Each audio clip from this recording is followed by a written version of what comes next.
നമസ്കാരം, ഞാൻ രജനി അഭിലാഷ്. കലാപത്തിലൂടെ പ്രധാനമന്ത്രി ഷെയ്ഖ് ഹസീനയെ അട്ടിമറിച്ച് ജമാഅത്തെ ഇസ്ലാമിയുടെ നേതൃത്വത്തിൽ ബംഗ്ലാദേശിൽ നടന്ന കലാപം ആ രാജ്യത്തെ ഇപ്പോൾ കൊണ്ടെത്തിച്ചിരിക്കുന്നത് സാമ്പത്തിക പ്രതിസന്ധിയിൽ. കഴിഞ്ഞ 36 വർഷത്തെ ഏറ്റവും മോശമായ സാമ്പത്തിക നിലവാരത്തിലൂടെയാണ് ബംഗ്ലാദേശ് കടന്നുപോകുന്നത്. ഈ ഞെട്ടിക്കുന്ന വിവരം നൽകിയത് ലോകബാങ്കാണ്.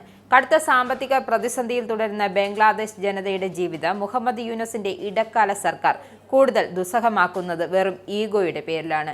ബംഗ്ലാദേശ് രാഷ്ട്രപിതാവായ ഷെയ്ഖ് മുജിബുർ റഹ്മാന്റെ ചിത്രമുള്ള കറൻസി നോട്ടുകൾ പുറത്തുവിടാതെയാണ് കടുത്ത സാമ്പത്തിക പ്രതിസന്ധിയിലുഴലുന്ന ജനതയെ ദാരിദ്ര്യത്തിന്റെ പടുകുഴിയിലേക്ക് തള്ളിവിടുന്നത്. രാജ്യത്തുണ്ടായ വിദ്യാർത്ഥി പ്രക്ഷോഭം ആഭ്യന്തര കലാപത്തിന് വഴിമാറിയതോടെ പ്രധാനമന്ത്രിയായിരുന്ന ഷെയ്ഖ് ഹസീനയോടുള്ള വൈര്യം പിതാവും രാഷ്ട്രപിതാവുമായ ഷെയ്ഖ് മുജിബുർ റഹ്മാനുമെതിരായി മാറുകയായിരുന്നു. ആഭ്യന്തര കലാപകാലത്ത് തന്നെ മുജീബുർ റഹ്മാനുമായി ബന്ധമുള്ള പ്രതീകങ്ങളെല്ലാം വ്യാപകമായി ആക്രമിക്കപ്പെട്ടിരുന്നു. ഷെയ്ഖ് ഹസീനയെ രാജ്യത്തു നിന്നും പുറത്താക്കി ഇടക്കാല സർക്കാർ അധികാരത്തിലെത്തിയോടെ ബംഗ്ലാദേശിൽ സാമ്പത്തിക പ്രതിസന്ധി ഉടലെടുക്കുന്നത്. മുഹമ്മദ് യൂനസിന്റെ ഇടക്കാല സർക്കാർ അധികാരത്തിലെത്തിയതിന് പിന്നാലെയാണ് മുജീബുർ റഹ്മാനുമായി ബന്ധമുള്ള പ്രതീകങ്ങളെല്ലാം ഇടക്കാല സർക്കാർ നീക്കം ചെയ്തിരുന്നു.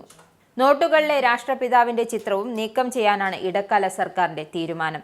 എന്നാൽ പ്രഖ്യാപനത്തിന് മുൻപ് പ്രിന്റ് ചെയ്ത കോടികളുടെ നോട്ടുകൾ ബാങ്കുകൾ റിസർവ് ചെയ്തിരുന്നു.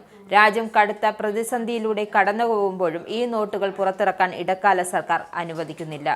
കഴിഞ്ഞ മാസമാണ് നോട്ടുകൾ ജനങ്ങൾക്ക് കൈമാറരുതെന്നും റിസർവിൽ തന്നെ സൂക്ഷിക്കുവാനും ബംഗ്ലാദേശ് കേന്ദ്ര ബാങ്ക് നിർദ്ദേശം നൽകിയത്. നിലവിൽ വിനിമയത്തിനുള്ള നോട്ടുകൾ ഉപയോഗിച്ച് ഇടപാടുകൾ നടത്തുവാനും ബാങ്കുകൾക്ക് നിർദ്ദേശം ലഭിച്ചു. പുതിയ കറൻസികൾ വിപണിയിലെത്താതെ വന്നതോടെ ജനങ്ങൾ ആകെ ബുദ്ധിമുട്ടിലാണെന്നാണ് ബംഗ്ലാദേശ് മാധ്യമങ്ങൾ റിപ്പോർട്ട് ചെയ്യുന്നു. എന്തായാലും ബംഗ്ലാദേശിൽ കടുത്ത സാമ്പത്തിക രംഗത്തും രാഷ്ട്രീയ രംഗത്തും കടുത്ത അസ്ഥിരത ശക്തമാണ്. ഷെയ്ഖ് ഹസീനയെ പുറത്താക്കിയ ശേഷം ഖാലിദ സിയ ഭരിക്കാനെത്തുമെന്നാണ് ജമാഅത്തെ ഇസ്ലാമി പ്രഖ്യാപിച്ചിരുന്നുവെങ്കിലും അത് നടന്നില്ല. ഇപ്പോഴത്തെ മുഹമ്മദ് യൂനസിന്റെ ഇടക്കാല ഭരണത്തിൽ പട്ടാളത്തിന് താൽപ്പര്യമില്ല. ഈ ഘടകങ്ങളെല്ലാം ചേർന്ന് ബംഗ്ലാദേശിനെ അടിതെറ്റിച്ചിരിക്കുകയാണ്.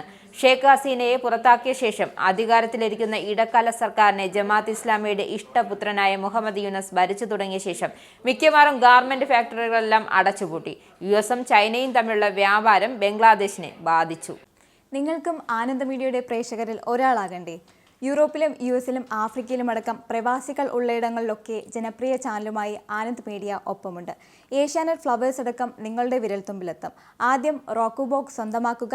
അതിൽ നിന്നും ആനന്ദ് മീഡിയ ആപ്ലിക്കേഷൻ ഡൗൺലോഡ് ചെയ്യുക, ഇൻസ്റ്റാൾ ചെയ്യുക. എന്നിട്ട് 02085866511 എന്ന നമ്പറിൽ ഞങ്ങളുടെ കസ്റ്റമർ കെയറിൽ ബന്ധപ്പെടുക. അല്ലെങ്കിൽ +91 735 660 3747 എന്ന നമ്പറിൽ വാട്സപ്പ് ചെയ്യുക. ആനന്ദ് മീഡിയയുടെ സേവനങ്ങൾ സ്വന്തമാക്കുക. മറ്റു ചാനലുകൾക്കൊപ്പം ആനന്ദ് TVയും എൻജോയ് ചെയ്യുക.